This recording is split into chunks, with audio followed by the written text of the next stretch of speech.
Hello and welcome to another Cheeky Scientist blog highlight video. Isaiah Henkel here with Cheeky Scientist, of course.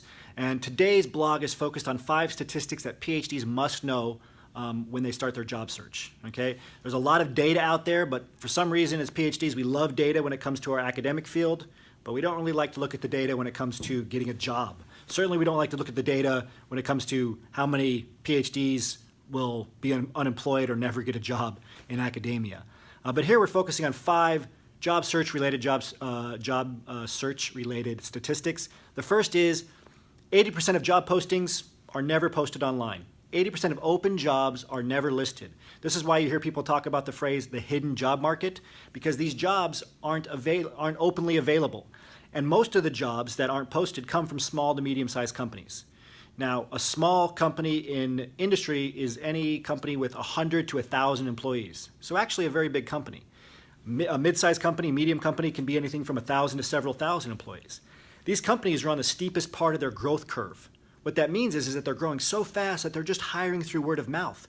They maybe don't even have human resources departments that are completely built out and that are able to post jobs online. Maybe they aren't publicly traded yet, so they don't have certain restrictions such as the larger companies where they have to post jobs online. So this is important to consider. Most of the jobs are never listed online.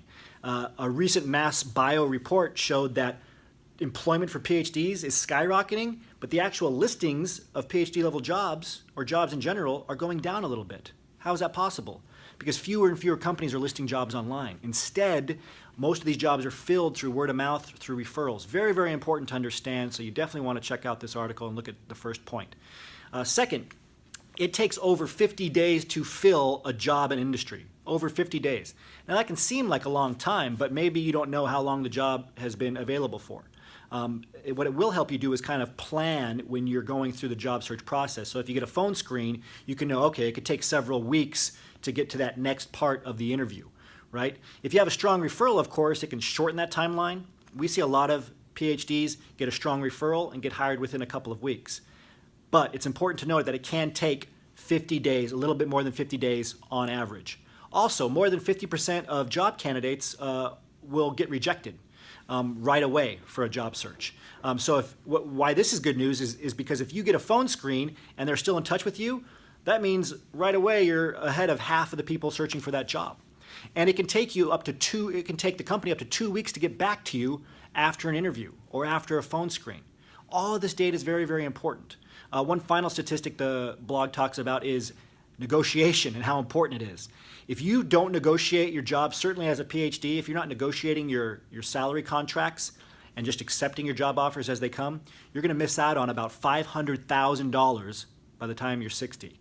Pretty amazing stuff. So you definitely want to dig into this article, look at the numbers, right? We're PhDs, go through the data.